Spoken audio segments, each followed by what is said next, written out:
Hello, everyone. Welcome back to our weekly webinar series, Embracing Change.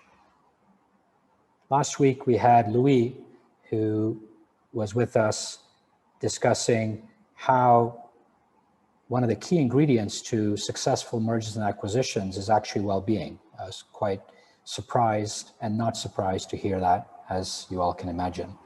Today, we have a gift from Shanghai, Mr. Fionn, who's our head of well-being, who's going to help us learn how to rewrite our future or our journey. So what does that even mean, Fionn? I mean, where do we begin? Maybe introduce yourself a little bit. I know you're a little messed up like some of us, you know, born in one country, raised in another, a good mishmash of this and that. So maybe it's just a short intro, and then, you know, let's understand even what are you talking about? What does that even mean, and how do we begin? And let's get a taste of it as we spend the next hour together, and let everybody kind of, you know, get a feel of, you know, what that even starts to look like. So welcome, Fionn. Thank you. I know it's either you've already had dinner or going to be hungry soon to have yours, since it's 7 o'clock. I enjoyed my lunch, so I'm good. So welcome. Thank you, Feisal. First off, I'll just say I'm grateful to be here. I love being able to talk about these kinds of things, you know, whether it's one-on-one or to a group. And I'm grateful that, you know, everyone who's come today is here to listen and to learn and to share as well. I'd love to hear from people as we're going along. Yeah, how to rewrite your reality. So yeah, where to start with myself? I'll start with, you know, I'm just a human being, you know, growing up on this planet we call Earth. And I've been through a bunch of experiences, you know, as we all have. And through those experiences, I've learned different things. I guess I'm lucky in many ways in that I've been able to experience things from multiple places on planet Earth. I'm originally Irish, but grew up in Southern Africa, went to university in North America, then traveled around the world for a while, ended up in China, and back and forth between a few different countries over the last few years, and I'm back in China at the moment. So, you know, I've been learning about this thing that we call the human mind for as far back as I can remember. My dad was a coach when I was a kid, so I kind of would watch him and see how he did things and kind of pick it up by osmosis. And I always found it really interesting to see how he was able to support people to change or to transform or to, you know, live a life that they hadn't expected or to do something that they thought was impossible. And so kind of growing up with that mindset, I always thought, wow, that's something I'd love to be able to do with people. And as I grew, you know, I'd pick up books and I read a lot. I learned how to speed read. So I remember in my last year of university, I was reading like a book a day, you know, and just pulling out all this information, trying to understand, you know, what's this thing called reality that we're living in, and trying to understand it from different perspectives, whether that was like digging into the philosophy of like Plato and Socrates from the West, or, you know, from the Eastern philosophy, you know, whether those are the Vedic traditions or Taoism or Buddhism, and kind of seeing, wow, like there's a lot of these different perspectives, and a lot of them are saying very similar things, though maybe from different languages and using different words, but the concepts are very similar. And so I ended up reading a lot of books about, you know, I've probably read all of Freud's books, all of Jung's books, so kind of the classical psychology, and all the way up through modern psychology, you know, developmental psychology, understanding how we develop as human beings, you know, from childhood all the way into adulthood and beyond. And yeah, these days, you know, I've been trained in a bunch of different things, you know, from NLP to mindfulness, neuroscience, and leadership development. And you know, it's all essentially the same thing. It's how do we help human beings to grow and evolve? You know, how do we develop? And you know, it's called personal development for a reason. So that's what I do. I hold space for people to be able to, you know, move through their own development. And in most cases, I'm just a mirror. You know, I'm just sort of showing people what they can see in themselves, or what they maybe weren't able to see without that mirror, and to find a way through it and to be able to come out the other side feeling better and having more control over their reality. And well, control is maybe the wrong word. You know, it's having the capacity to be able to flow with the reality that they find themselves in. That's a better way of describing it. Yeah, so these days it's about, you know, helping people redirect their attention, whatever they come into the session with. It's about, okay, is where you're focusing right now, is that actually serving you? And it turns out for most of us, most of the time, that, you know, we're thinking of things or we're feeling things that, you know, aren't necessarily serving us. And it's about, you know, how can we redirect our attention to the place, you know, where we can feel better, and not just for ourselves, but, you know, for our loved ones, you know, whether it's if we have children or if we have siblings or if we have family or if we have friends, that, you know, it's the whole airplane metaphor, you know, put your own gas mask on first. You know, the better taken care of you are yourself, the better you can take care of others. And that's what I love to do as a coach, is to be able to help people to get to that place where they feel like they can handle it all. And then they can go out, because many of them are leaders, you know, entrepreneurs who run big organizations, and they can then have that impact, that trickle down, you know, to hold space for their employees or for their teams. Yeah, today, how to rewrite your reality. So I'll be sharing, you know, some perspectives. And the perspectives that I'm sharing, I'm not saying are right or true or any of that, but they're perspectives, and some of them may be useful, particularly if you haven't, you know, looked through that lens before. I'll be going sort of a bit back into sort of the past and how we get defined, or we allow the past to define us, and looking into the future a little bit and seeing how we orient in the present based on our perception of the future, and then how we can really come back into presence. And live from this place in the moment. So how are you going to help us completely be present in this moment in time? Yeah, well, the first thing I would do is to really look at what's arising in the mind, right? You know, we hear from Buddhism, you know, that suffering comes from thinking. And for the most part, that's true, right? There's no such thing as suffering unless you're thinking about it. You know, we all feel pain. That pain is inevitable, right? Yeah. But suffering is not. Suffering is actually a choice, and we don't often like to, you know, accept that. But the reality is that, you know, you can be in pain, and you can either detach yourself from that pain, or you can focus on what, you know, is actually serving you in the moment. Or you can think about how bad things are, and you can sort of spiral down into this place of whether it's, you know, self-pity or, you know, feeling bad or these kind of things. And again, that's natural. We all do it at times. And it's about, well, you know, can I take that pause, and can I actually find out if the thoughts and feelings that I'm having in the moment, if they're actually helping me?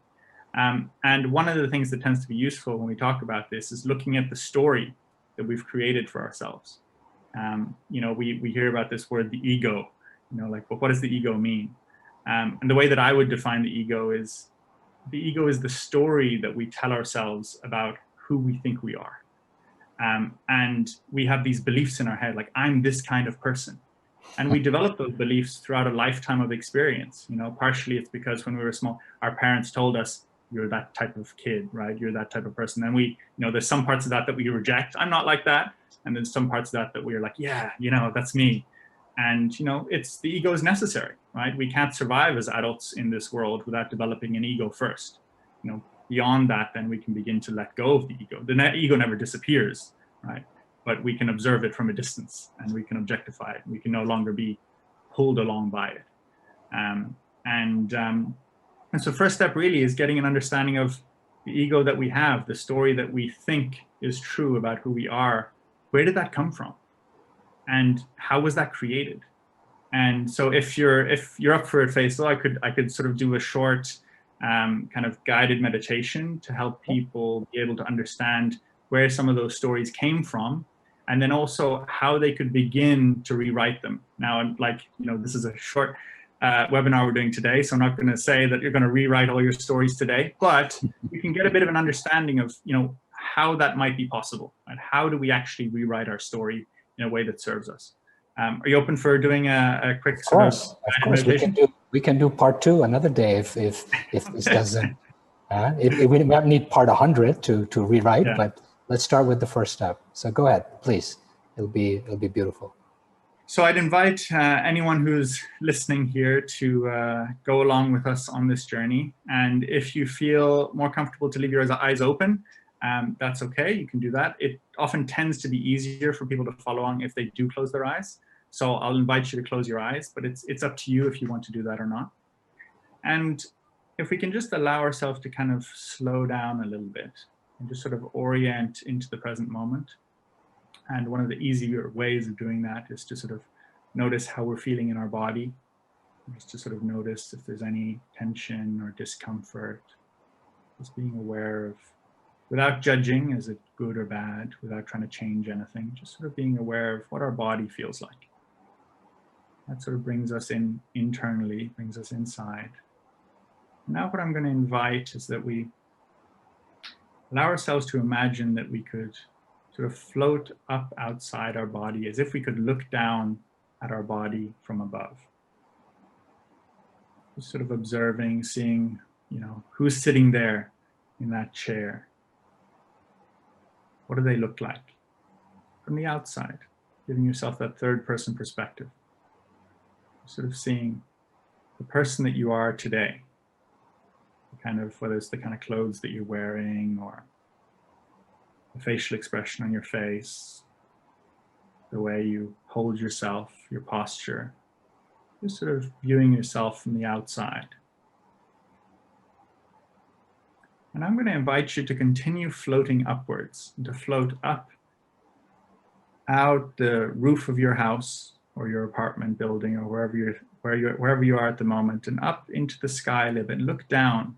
You sort of see the building that you're in. Just sort of observe that from above, knowing that you're there inside that building, listening to me at the moment. And if we can allow ourselves to continue floating up higher and higher, just getting that kind of wider perspective. You can see maybe the part of the city or town or country that you're in, just floating upwards, noticing if it's daytime or nighttime or what the weather is like where you are. If there's clouds up in the sky, you can allow yourself to float up into the clouds, or if it's a nice clear sky, just floating up and looking down, just sort of noticing how the world stretches out beneath you. And keep going up kind of as far as you can go, and you notice the earth in full view now, and that you're this tiny speck down there on the earth. Knowing that you're there in that room, listening to me in the moment. And continuing to float upwards, so the earth starts to get smaller. And you're beginning to see that, it's starting to shrink down into this little dot. You can notice yourself getting this wider view that we're in this solar system, that there's a sun nearby. And then we can continue to zoom out, and we notice the sun getting smaller and smaller until it becomes a small ball. And we keep zooming out until we find that the sun just becomes another one of those stars in the Milky Way galaxy. And we zoom out further and further and further, and we notice that the Milky Way galaxy is just one galaxy of many, many galaxies that inhabit our universe. And from this place out here in space, we can see how small the Earth is, how small us human beings are in the expanse of the universe. And yet we live our lives, we live our days, living from this human perspective where everything seems so real, everything seems so big, everything seems so rich. And from out here, we can have a perspective, seeing that, wow, in this big, huge universe, here we are as human beings, going about our lives on this tiny little speck that's invisible from all the way out here. And now if we can think about the universe as if it's this being that's come through time, it's been evolving over billions of years, but that tiny little speck, that Earth, wasn't always here. That sun, our star, wasn't always here. And we can see that if we go through time, that as the stars were created and as our Earth was created and life started to be growing on our Earth, that grew into the single cell organisms and the multicellular organisms, and we had plants and fungi and bacteria, and these things started to come along, and then we evolved and evolved and evolved. The universe evolved and life evolved on Earth. And then there were these things called animals which started to pop out around the place that were able to sense more. They were able to take in more of their environment. They could perceive more. They were aware of more. And cycle through history, through prehistoric history, getting to human beings, Homo sapiens, where the wise beings, right? Where we seem to understand things. We seem to understand that we're alive. We seem to understand that we're conscious beings on this planet. And then we can see as we cycle through history that humans came into these civilizations. We came into these cities. We formed these countries. And then at one point, two people came together and you were conceived, we were conceived. And we grew in our mother's stomach. We grew in that tummy till it was nice and round. And out we came into the world, innocent, with no story. And then as we started to become aware of what was around us, we started to reach out to things. We had no conception at that time that we were separate from our mother. We were our mother was us. And at that time, there were certain things that we got, certain nourishment, from food to hugs to kisses to love to having the right temperature of the room. All those physical needs that we had, some of them were met. Some of them maybe weren't met or weren't met as quickly as we needed. And so if we can imagine what it's like to be an infant, to be a child that is in need of warmth, of loving touch, to be able to see the eyes of those that love, those that take care of us, and to allow ourselves to have that feeling of safety, of comfort. And as we grow up a little bit, we start walking around a little bit, and we start to realize that we can grab things and we can do things and we can say things, and there's reactions. Just to allow ourselves to remember some of our earliest memories. And the invitation here is to both remember and also to allow yourself to rewrite a little bit of it. So to allow yourself to come to a place of, whether it's you want to imagine ideal parents, whether those are your own parents or some ideal that you can make up in your head, to imagine that you had parents that could meet all your needs in the moment when you needed those needs met. What that felt like, what that would have felt like. To have every single need that you had met right in the moment, with the love and support and encouragement that you needed, those smiles that you needed, the hugs, the physical touch that you needed, that you got all of that. What would that have felt like? What would that have been like? How would you have felt? And what would that have told you about the world that you live in? What would that have told you about how worthy you are, about your value, that you were taken care of to an extent, to a level that was exactly what you needed? And then as you grow up a little bit more, and you start to be able to have friends, and you start to go out into the world, remembering some times where things were maybe a little bit more difficult, where you needed a bit of support or help or love, whether that's from your friends or your parents or your family. And just allowing yourself to imagine that you got it, to imagine that you had the kind of friends that you wanted, to imagine that you had the kind of experiences that you dreamt of. And to really allow yourself to live in that place where all of your needs are met in the moment. That you're valued for who you are, not just for what you do.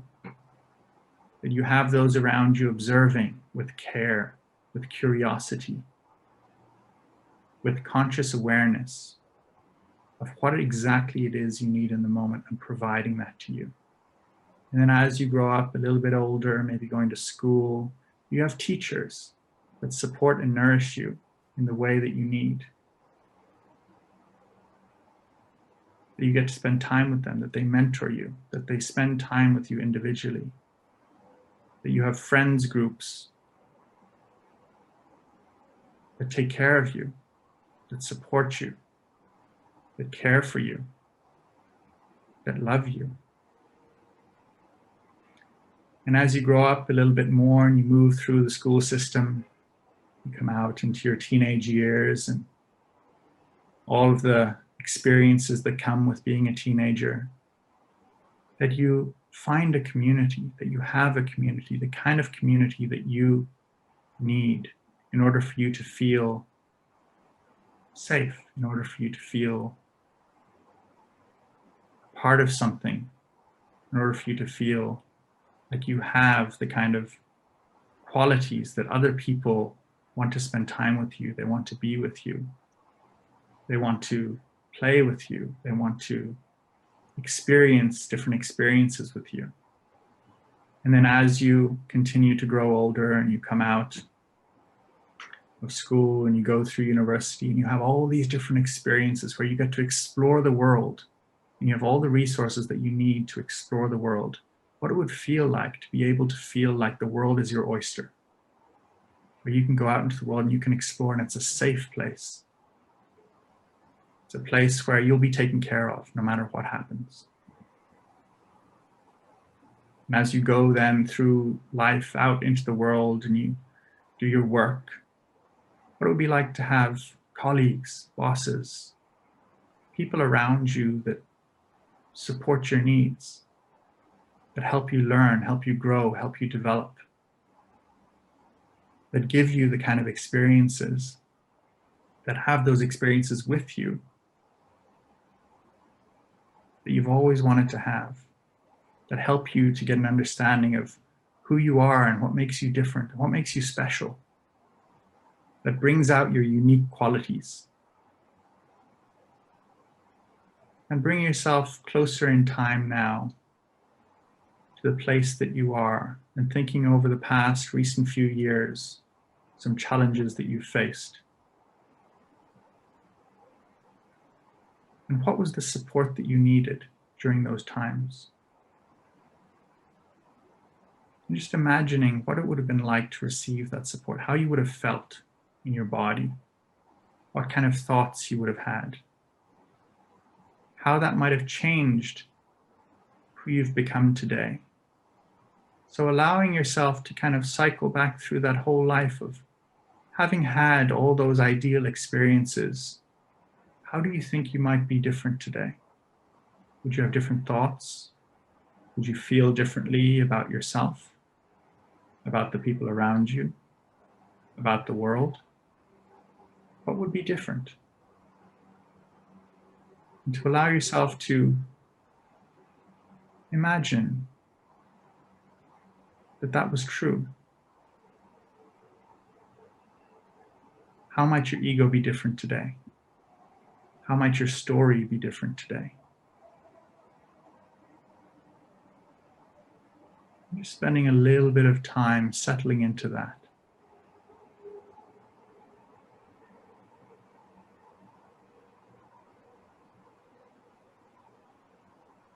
And slowly, as soon as you're ready, you can start to open your eyes and come back into the room.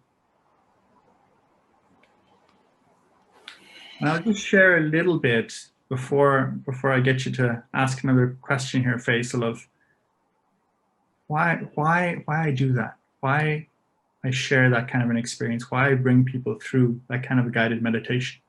Because we know that it's imagined, right? We know that it's not true, right? That in fact, we didn't have a perfect childhood, right? And we didn't have ideal experiences growing up, right? Like that wasn't the reality that we experienced.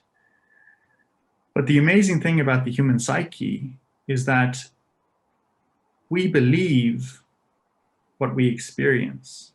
And when we start to experience, whether it's deep love, or we start to experience the kind of things that we needed but didn't get, suddenly we can fill in all the gaps, all the things that we didn't get throughout our life that we actually needed in order for us to become the person that we wanted to be, that we don't actually need it to be true.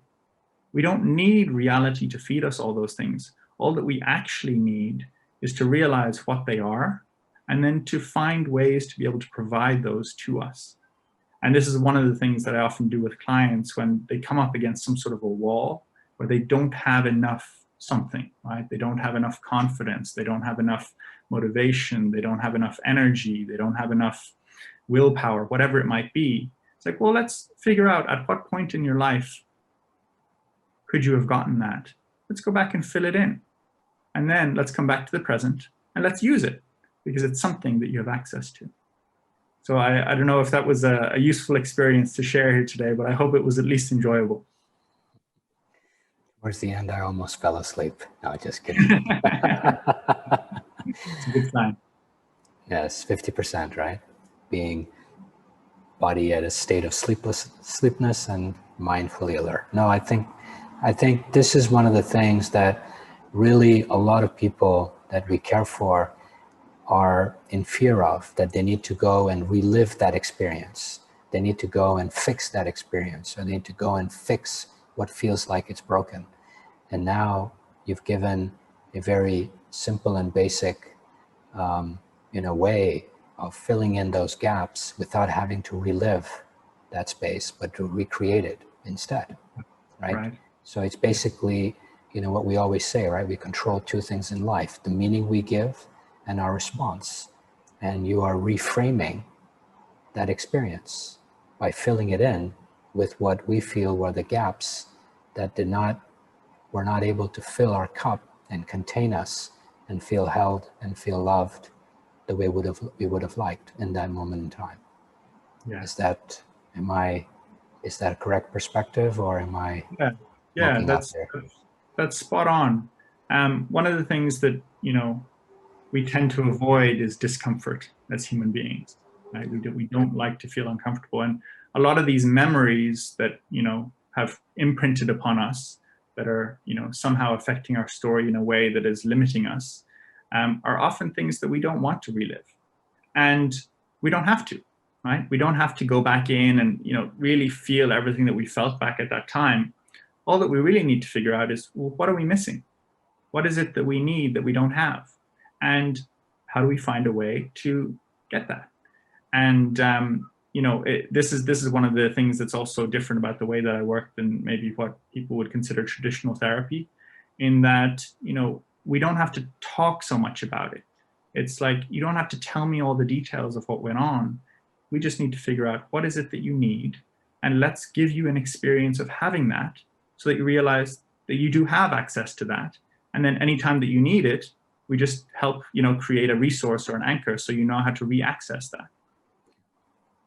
So I'd love to have questions or comments on how that experience was. You want to ask specific questions that you want them to answer, or you want to let them flow? Because sometimes when it's, with a lot of the left brain, they want direct questions. So yeah, no, well, I'm open to any question at all, whatever pops up in people's minds.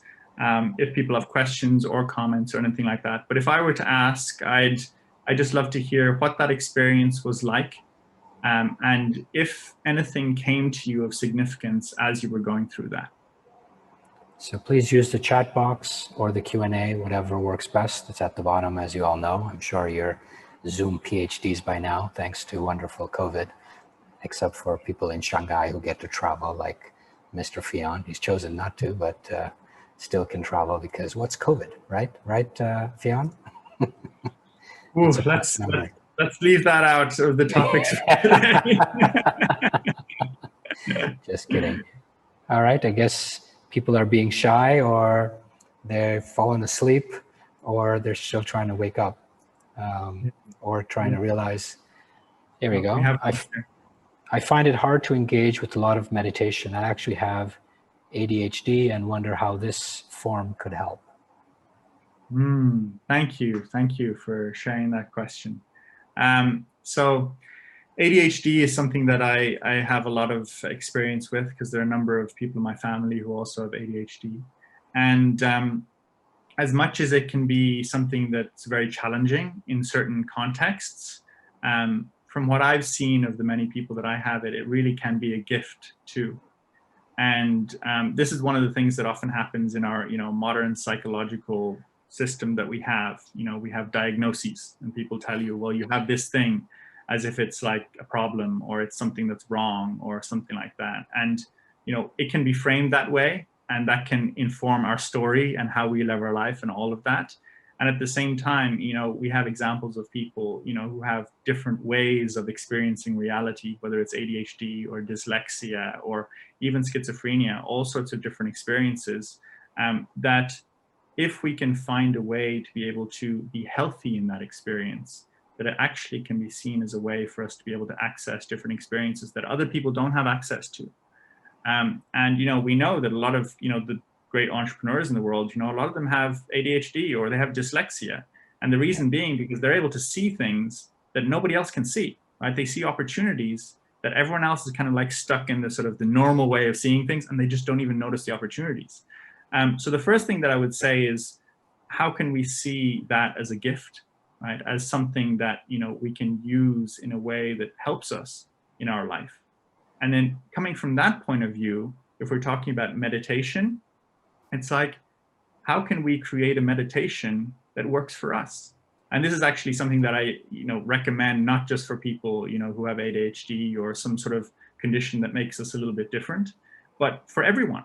That, we're often told, go and meditate. And it's like, oh, okay, how do I do that, right? And it's like, okay, maybe choose a style. Okay, I'll do Zen meditation, or I'll do mindfulness meditation, or I'll do transcendental meditation, or something like that.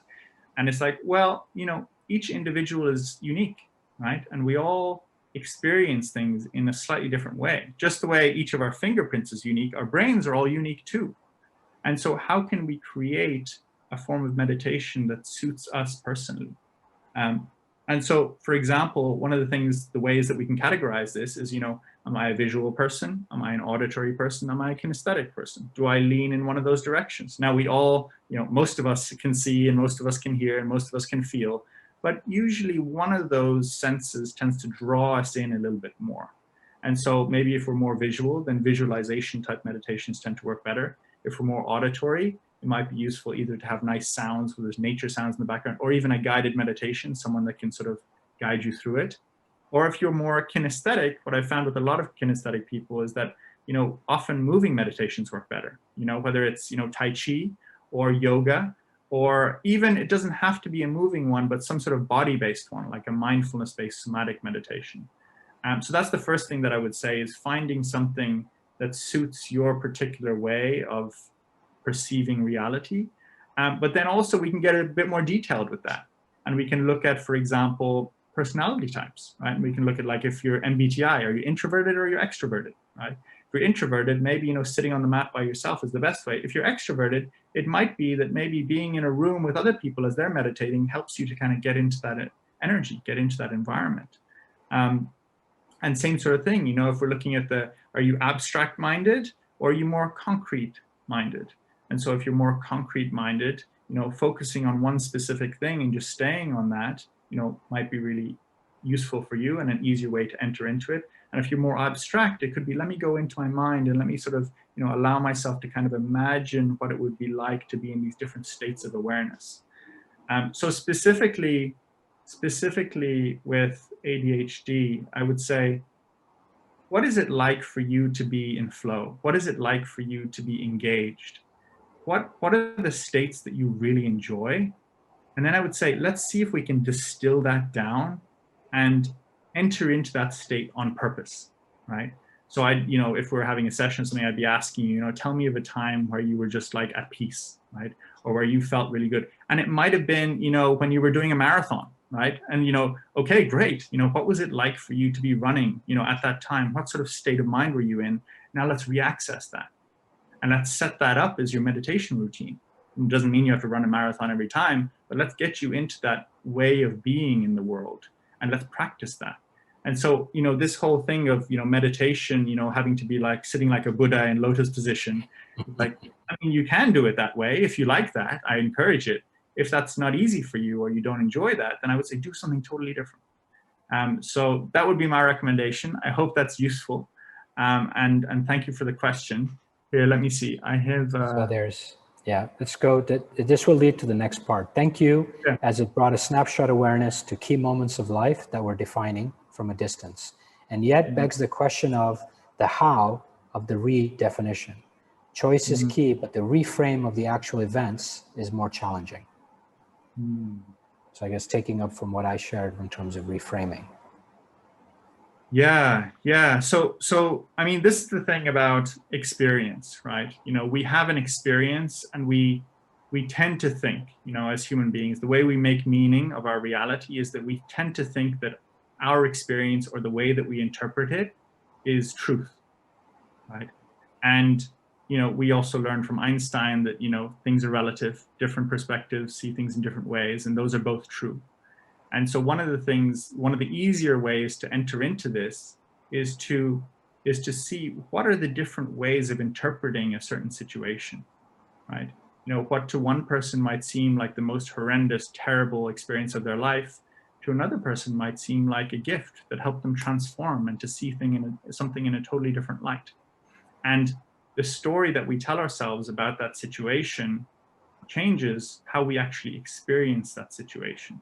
So if we can start to see, okay, maybe it was a really terrible experience that we had, but we think, well, wait a minute, how has that made me into the person that I am today? And in many cases, it's made us, if it was a challenging experience, it's made us stronger, it's made us more resilient, it's made us more aware, it's given us lots of gifts, but often we focus on the negative, what we quote unquote call negative things of it. Oh, it's made me more anxious, or it gives me depressed sometimes, or whatever. I was like, yeah, those are all different, it can both be a gift and it can also be a challenge. And so the question then is, where does your mind go when you think about that experience? When we have that experience of something that was challenging for us, which part of the experience do we focus on? Do we focus on what was uncomfortable about it, what was difficult about it? Or do we focus on what were some of the gifts that came out of it? What were some of the things that I can be grateful about that experience for? And then going beyond that to say, is that even an experience that is useful for me to be spending time thinking about or remembering? Are there other things that would be more useful for me to spend time thinking about or remembering? Or should I even be spending much time remembering things at all, right? Would it be more useful for me to be future-oriented or present-oriented, where I can let go of all that and I can just be mindfully present? And so one of the things that tends to be useful is to be aware of where does our mind get pulled to. If our mind keeps getting pulled back to an old experience, then it's all, well, is that an experience that there's a potential learning that would still be useful to get from it, right?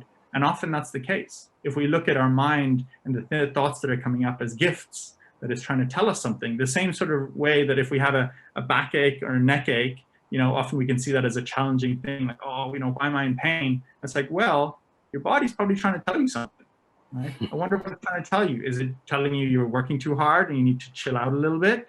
Is it telling you that you're, carrying the weight of someone else when they need to take responsibility for their own actions? Like your body is wise and it tells you things. And same sort of thing with the thoughts that come up. The thoughts are there for a reason.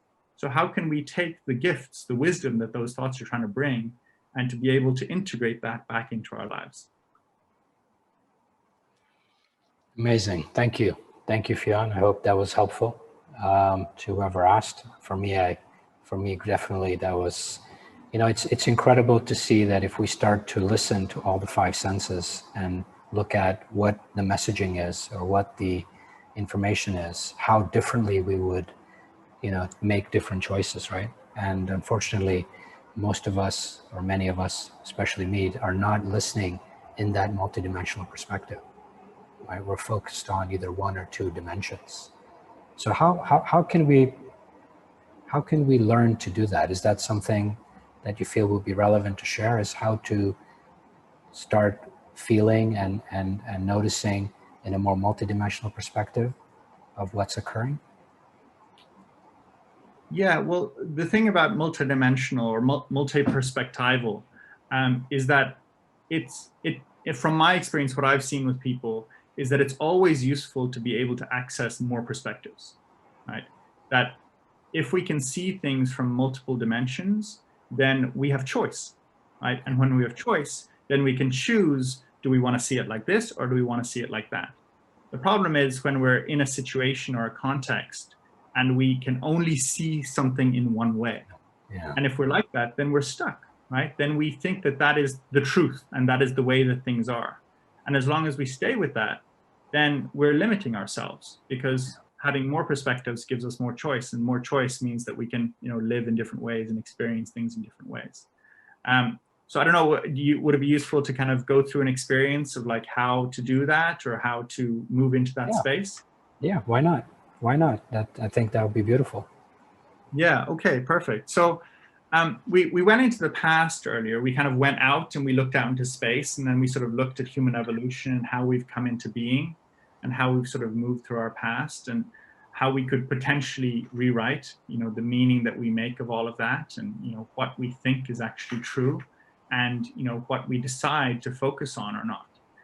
So there's kind of three main directions that our awareness tends to go. We tend to go into the past, right? We remember things, we think about things that we've, should have done but didn't do, with the regrets that we have, but also we have happy memories, things that we're grateful that happened, relationships that we have enjoyed, experiences that we've had that were nice. So, we have a mix of these things. So it's not to say, anyone who tells you only live in the present, right? Like never think about the past. Like, well, there's beautiful things in the past too. Like it's nice to be able, for me, to remember when my kids were small and there were these cute little cuddly things that I could hold and squeeze, and they're bigger now and they're fun in other ways, but they're not really cute and cuddly anymore. So it's nice to be able to have those memories, So it's not to say we should always live in the present, but it's to say, are we consciously aware of when we are thinking about the past and living in the past? And if we get stuck in the past, that's what we call depression, right? That's when we're back in those times and we're thinking about those things and we wish that it wasn't that way, but it does seem to be that way, and it doesn't feel like there's much we can do about it, right? Now, equally, we can also be stuck in the future. We can be, worrying about what if this happens? We can be anxious about, I don't know if, what's going to be stable in the future. And, particularly right now, 2020 has been a bit of a wild year for most people on planet Earth. And there's a lot of uncertainty, right? Like we have this whole term VUCA, right? It's a volatile, uncertain, complex, ambiguous world that we're living in right now. And that can make it such that we spend a lot of time worrying about potential future possibilities.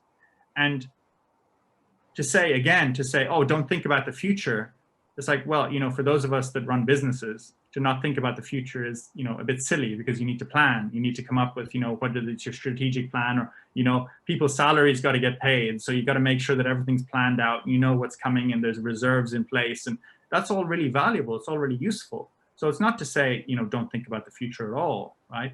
It's to say, do you realize, are you consciously aware of when you're getting stuck in your mind thinking or worrying about potential future scenarios that haven't come true and may never come true and are maybe even unlikely to ever become true? But we have this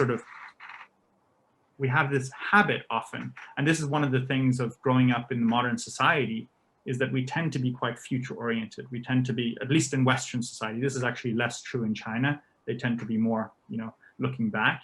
But, often, when we're thinking and we're living in all these sort of high-tech modern cities, and it's all about the future, and we watch sci-fi movies and we imagine what the future is like, and then things that are in the past, it's like, well, it's in the past, it's done already. But things in the future, or maybe we can still change those, right? So yes, it's valuable to be able to think of the future, but the question is, when you're thinking about the future, how are you feeling about that? Right? Are you looking forward to the future? Are you excited about the future? Are you grateful that you get to live and think about the future? Or are you worried? Are you anxious? Are you not sure and you're not feeling good about things because you don't have that certainty? You don't feel like you have control.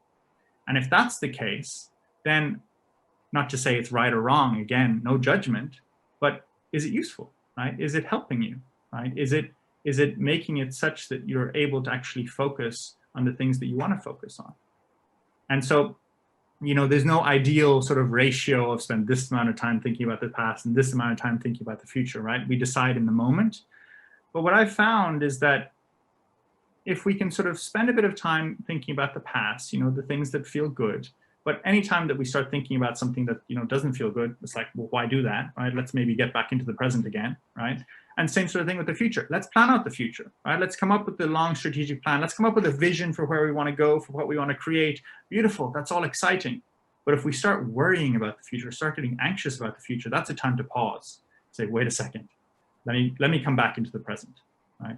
Let me get back into, and a great way to bring yourself back into the present is to just bring yourself into your body, right? Now, there's many, many different ways, and this is where I'd also say the same sort of thing I said earlier about meditation, where there's no right or wrong or best way of getting present. It's about what is a way that works for you, right? For some people, that might be taking a deep breath. For other people, that might be just sort of noticing their surrounding. For maybe auditory type people, it might be about attuning into their environment, just sort of like switching off the other senses a little bit and just sort of noticing what's going on. For other people, it might be just feeling into their body, right?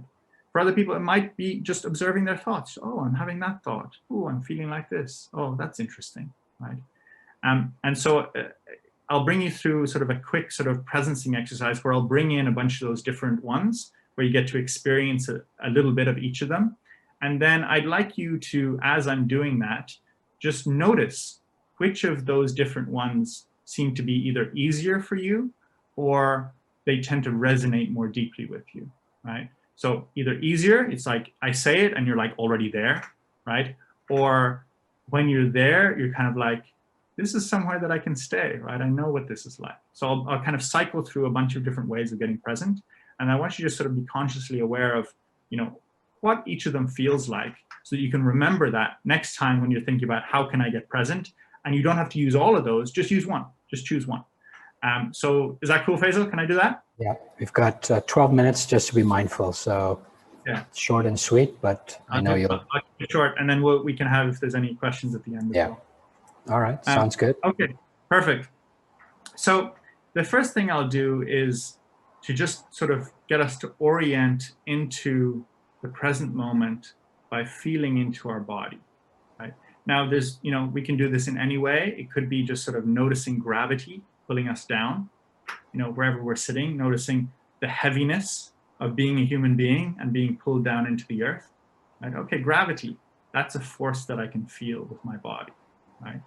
Okay, so feeling into gravity. Or it could be feeling into the sensation of your toes or your fingers, like we can even wriggle them around a little bit. You sort of notice, yeah, I can feel my toes or I can feel my fingers.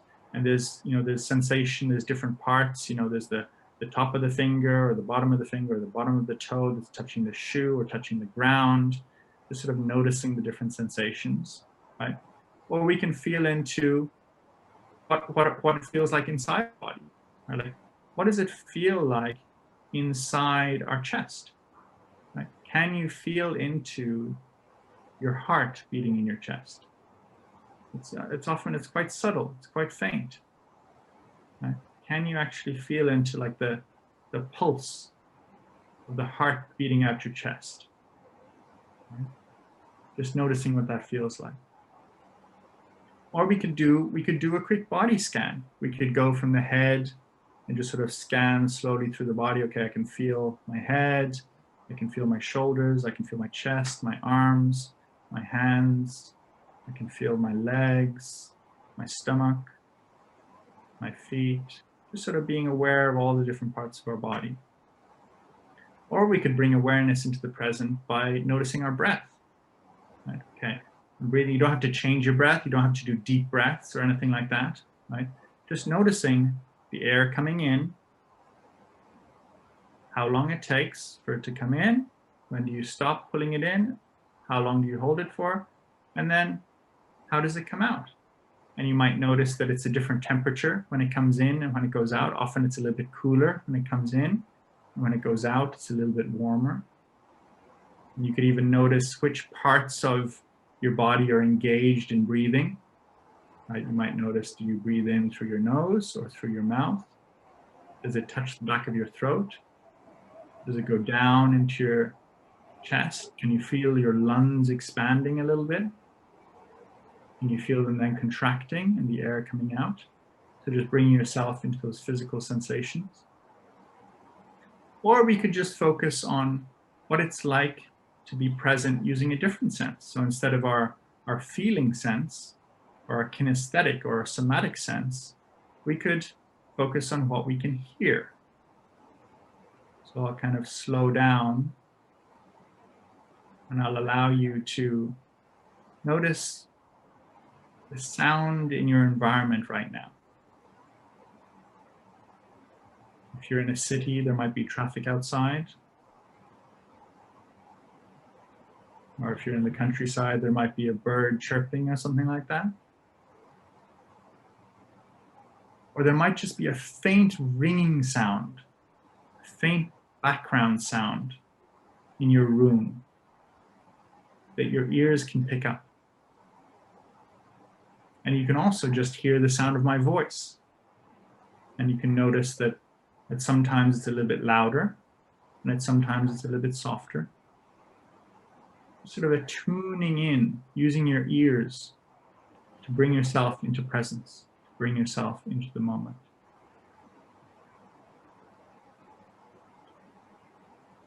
Smell and taste, for some people, are stronger. Human beings don't tend to have as strong smell and taste as some of the others in the animal kingdom. But if you're someone who has a particularly strong sense of smell or sense of taste, you can breathe in with your nose and just notice the flavor of the air. Or you can taste with your tongue the taste in your mouth. Is there a taste from the last thing you ate or the last thing you drank? Or can you taste your saliva?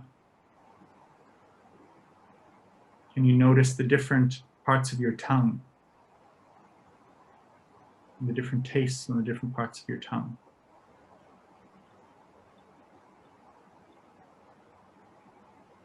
Or, and you can open your eyes at this point if they're closed, you can just pick a point. Pick a point in your visual field. Pick one thing that you can see. And just keep your eyes not staring, but kind of resting on that point. Allowing yourself to kind of open up your peripheral vision. So you can take in not just that one point, but you can actually see further than you usually see. You can see all the way around, maybe 180 plus degrees. Just taking in your whole visual field with your eyes.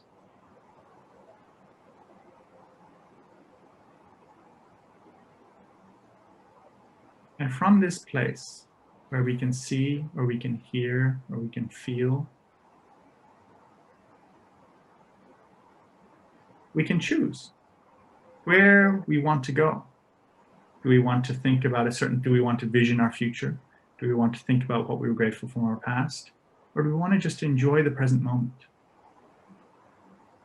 And so one of the beauties of being able to orient ourselves into the present is that it gives us that choice. Often we have thoughts or feelings or whatever that are pulling us in one direction or another. And it's about, wait a moment, if I get present, if I come into the present, whether it's with my eyes or with my ears or with my body, or even just observing my thoughts or feelings, then where would I like to go from here? What would be the next thing that I would like to experience? And the beauty of it is that you can do that as many times as you want, right? If you notice yourself, you get present and then you start to go off somewhere and you start to go off to a place where you're starting to not feel good again. It's like, well, all it takes is a breath, or to focus, or to listen. And within a matter of, if you practice a bit, right, within a matter of a second, you're in the present and you can choose again. And so the more that we can do that, the more that we practice that, the more we're living from presence, then we can choose. Do I want to go back and think about the past? Do I want to think about the future? Do I want to be in the present? And it becomes a choice. And then we can feel the kind of emotions that serve us, that make us feel the way that we want to feel, so that we can also be there to support those around us who need support. Thank you, Fionn. That was very different than the first one, and interesting how the body responded or reacted to which sense we focused on. I'm sure other people experience similar things, but are silent. We've got a few more minutes. We've got a question here. Could it be useful to address perspectives of others too, and how we take their journeys personally as well? Beautiful question. Thank you. Thank you for asking that. It's almost always useful to be able to see things from other people's perspectives. Now, seeing things from other people's perspectives is not a capacity that necessarily everyone has. We actually only get that capacity at a certain stage of our development, right? Like if you ask a child who's, younger than, let's say, 6 years old, there's very few children who will actually be able to think what it's like for another child or for someone else, right? It's why, when we're at that age, it's all about me, mine, everything is for me, right? But as we start to move into around the age 6, 7, 8, we can start to realize, oh, other people are a me like I'm a me. So they also want something. So then I can start to think about, okay, how can I do things that is good for them, right? And then as we grow older, we get a more in-depth understanding of what it's like to be another human being. Because as we're developing, we're gaining a deeper understanding of what it is for us to be a human being, right? So as we get into our teenage years, we get into young adulthood, we start to really get an understanding of what we feel about what we feel, or what we think about what we think. And we start first of all with ourselves and get an understanding of, oh, I can think about my thinking and I can feel about my feeling. But then as we develop, we start to realize, oh, I can think about that they can think about what they're thinking. And I can feel about that they can feel about what they're feeling. And then when we can do that, now we're taking on a more complex perspective of what another person is experiencing. And that's actually part of the developmental shift that helps us to be able to evolve as human beings and to be more, whether it's wise or, loving or supportive or more expansive or more aware, is to be able to see things from more perspectives. The more perspectives we're able to see things from, the more essentially aware we become, because we're no longer only looking through a single lens, we're looking through multiple lenses. And so particularly when it comes to relationships, which is related to pretty much everything that human beings do, whether that's in your family or in your work, or in your life in general, that being able to see things from other people's perspectives doesn't necessarily mean that you're going to change your perspective. You can maintain your perspective, but at least it'll give us sort of, whether it's an empathic or compassionate understanding of where other people are coming from, so that we can hold space for them, even though we may not necessarily agree or we may not necessarily want to do what they want us to do, that we can understand where they're coming from and we can hold space for that to happen. So yeah, I would say it's almost always useful to be able to get a better understanding of other people's perspectives. All right, thank you, Fionn. We're on the hour. Time flew as fast as we could have ever imagined. So thank you very much. You want to share any closing remarks before we let everyone continue their day? I mean, any things you want to bring in perspective or? Well, I'm just really grateful to have been here today, to share, and for people who have been here, both those who have shared and those who've remained quiet. I feel absolutely, overjoyed to be able to do this as a living, right? To, be able to hold space for people and to share perspectives. and to hold space and to be loving. And yeah, the final thing that I would sort of leave people with is that there's always another way, right? There's always another possibility. And wherever we are in our life, whatever it is that we're doing, that if we can open up to the possibility of finding new ways, that we can find ways that perhaps nobody in the history of humankind has ever found before. And that is part of the potential of being human, right? We're on the leading edge. Humanity has never been the way that it is right now. And if something has never been done before, that certainly doesn't mean that it can never be done. It's about how can I find a way to be able to do that. And so if we can open up ourselves to be able to find more ways, no matter what context we're in, no matter what happens to us, it's not to say that the other ways are better, or that, you know, the way that you're finding isn't the best way, but it's to say there's always other ways. And the more choice we have, the more we have the capability to actually change the reality that we're in and to rewrite it and to live in the reality that we want to be living in. Thank you, Fionn. Thank you very much. It was an absolute honor and privilege to have this experience. I feel a lot more calm, relaxed, and grounded. I'm sure many others who experienced this and who will later, as they watch the recordings, will do the same. So thank you. Thank you very much. Thank you, everyone, for the honor and privilege to be of service, to share from a place of love and intent of care.